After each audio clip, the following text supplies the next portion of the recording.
we keep saying the trendy thing is COVID-19. Reality, we on COVID-20. I seen something last week where Bill Gates and his wife was talking about how we know we need to get the vaccination out there quickly. We need to get it to the black people. And then he made a joke. It's like, well, wait till they see the second strand or the second round. And I'm like, ain't nobody shaking up about that, you know? So in other news, but a lot of people have lost their jobs. Businesses have closed. A lot of people have been home. So there are benefits to it, and there's been some opportunities that came from it. But a lot of people, COVID-19, COVID-20 has changed their lives. So I just wanted to quickly ask you guys, what lesson have you learned or what have you gained from the COVID-19 pandemic? I'm going to go to Mario first, I believe. Yeah, I appreciate it. This, COVID, I must say that I've heard this from different sides, but I hear a lot of people saying, man, is COVID really taking us out, or COVID really got us messed up? But my personal experience is I'm so sorry for all the people that COVID affected. And I know a lot of people, and I know people who died. But if you take away the death part, because people die all the time, I don't want to be insensitive. I know a lot of people who are doing the best they've done in the last 5 years through this COVID process. I know a lot of people who have stayed home and paid off bills. Credits have went up. I know a lot of people who are good for nothing, staying at home and got double pay on their unemployment checks. I know a lot of my friends who've just did numbers. Flights are low, so I've had friends who I've been trying to tell to travel all my life, flying all over the world and spending Uncle Sam's money. I've had women can't sell the WAP for such high numbers because it's astronomical. Strip clubs have shut down, so you had to revert back to just plain being a woman. So in my experience, I'm gonna say it's a lot of good stuff that's been going on through COVID. One more factor I'm gonna say, a lot of people want to throw around the word deadbeat dad, but dads are spending a lot more time with their children now, and so are their because the clubs are closed and there's no shaking of the ass. Also, in the last, or all the budgets and all the stuff that we used to frivolously spend money on, there was no need for other than the extreme amount of crab balls. We have really started to benefit and save. My wife started a company called Budgeted with Sense, and she has customers out the wazoo because people really have more money than they can really do and don't have nothing to spend with. So now they're opening their mind, and I've seen a lot of entrepreneurs just really grow through this process.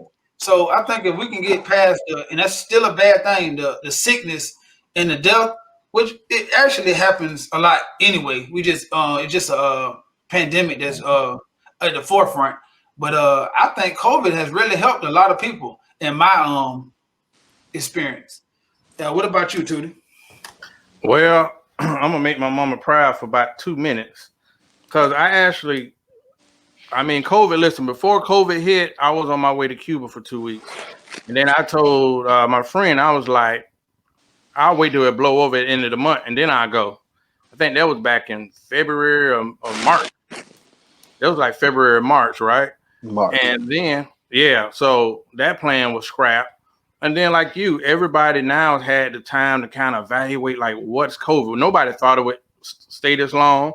A lot of relationships did not endure the time, the test of COVID, because now you're actually forced to be around each other. So, that happened. But in the midst of it, it was a lot of opportunity. I got a bag last year, and I didn't have to touch it because I hit the stock market. I was investing in different things here and there where I seen opportunities.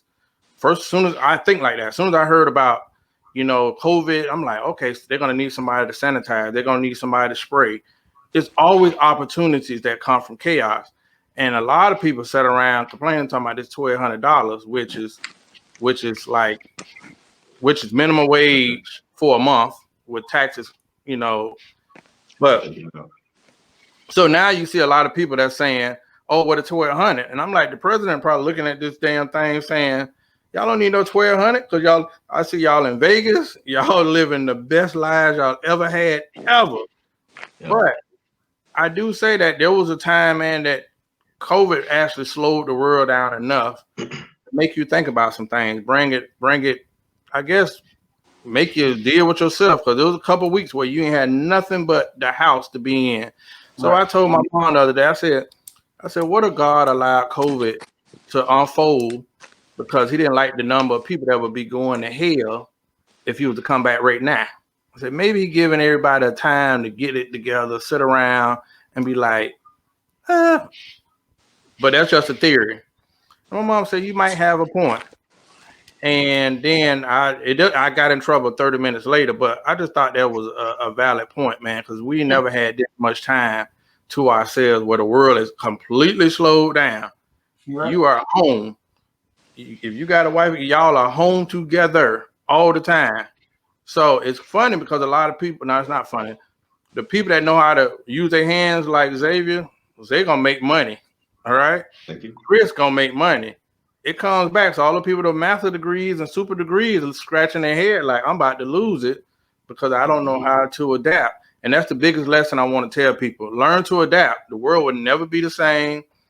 People now know that I don't got to pay them to come in the office. I can pay them to work from home.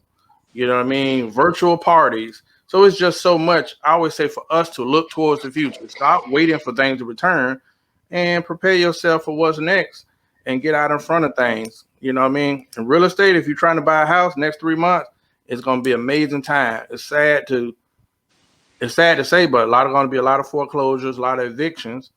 But that's when the wealthy make their money. So why not you take that blueprint and you make some money off of it? So those are my thoughts. I'm gonna run right up. I'm gonna run right up the hole right behind you. I gotta say, what COVID has taught me. Y'all got me on Paul? No. Paul. Go ahead. All right. Well, I was gonna say that COVID has always taught me to expect the unexpected. Like you said, it breeded a lot of entrepreneurs. A lot of people did things that they never saw themselves doing, which kind of focuses on the importance of multiple streams of income, making sure that you're not a one-trick pony. Because as you see, one goes down, you still have some money flowing in. So, like Horace said, I was able to make money with my hands. I was thriving, and there's individuals who gone to school with degrees that were fretting. So that was one thing. It also taught me the importance of saving money. You already know the importance of it, but without the frivolous spending, the extra outings because things were closed, we saved a couple dollars. So what Benjamin Franklin says is a penny earned or a penny saved is a penny earned. Now, if you haven't taken this time that they've given you to just kind of tune into the information highway, get the money that you save, put it into investments, and make that work for you so that you can, elaborate on your multiple streams of income. But those are the things that I saw most out of COVID. I've seen people become just in tune with just making things happen with their hands, with what they have available. Make that money. That's what COVID showed me.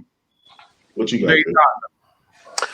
Well, COVID taught me the importance of time and time management. Like we all have the same 24 hours in a day, and what sets us apart is how we use those 24 hours. Now, I speak personally about it because those that know me, you guys know me. I know I could have a conversation about sports back and up and down. You know what I'm saying? I could tell you what guys went to school at, where they, stats, championships, and everything like that.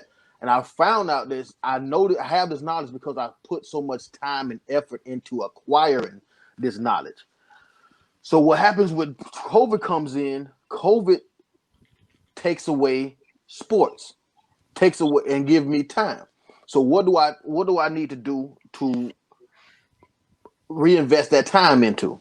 So I reinvested that time into learning, into knowledge, as far as stuff that what I consume on TV. Not even watching TV. I mean more YouTube and audio books and things of that nature, and learning about credit and learning about business and everything like that. So what I started there. You taking that time, I also said, okay, how can I utilize this time even better? let me work out during this time. So now while I'm I walk an hour and I listen to an audio book, or I listen to a TED talk, or I listen to something that just feeds my mind, so I can utilize that time in a better way. And what a lot of things that I learned about creating passive income, intellectual property. So what I said that, okay, well, now I have to figure out how can I create a passive income through intellectual property. What do you got? And what through my studies, I found out that you got to be able to monetize the things that you are good at, or the things that you like. Okay, so I got to think to myself, what do I like? Okay, I like women. I like female. I like female company. I like talking on the phone with women. I like going on dates. How can I take that knowledge? How can I take the knowledge that I've learned from the decade of dating and women experience and monetize it? Oh, how about you create the character Date Doctor? Then you monetize. You give out your information. You try to monetize it, and you try to create a master class, or you write a book. Date Doctor is the car, the vehicle. Once I created that, I believe that once you start walking into your goals and your purpose, everything starts to open up. Then Horace reached out and said, "Okay, we're going to do the Black Super Friends podcast." Now I created the vehicle. The podcast created the path, the opening the door. So now all you got to do now is, like I said, monetize the things that you're good at. Monetize, take the information from your mind, transmit it through your mouth, and create revenue from it. I've done it before when I was rapping. Why not be able to do it now? Horace, what you think? Okay. Pootie Tang. No, it's okay. You sound real good. You on mute. Hey man. No, man. The essential worker thing, the essential worker part was also a good one that came in. Basically just knowing the importance of being an essential worker. A lot of people found out that they weren't that essential. Being an essential worker just means that you're absolutely necessary and you're extremely important. COVID-19 should have taught everybody that if it didn't. Hope that was one of the top lessons that it gave. What you got, dude? Well, just to reiterate, listen, I always say have vision. Always look forward to the future. Chris gave me something to say, always think ahead. I do. Somebody thought ahead before me because we have OnlyFans. And now podcast. Everybody now is running to get a podcast because it's lucrative. I think we top 5. You have Joe Budden, you had Breakfast Club. This podcast has done fairly well in a short time, so I salute you guys on that. So before we go to the before the Saturday.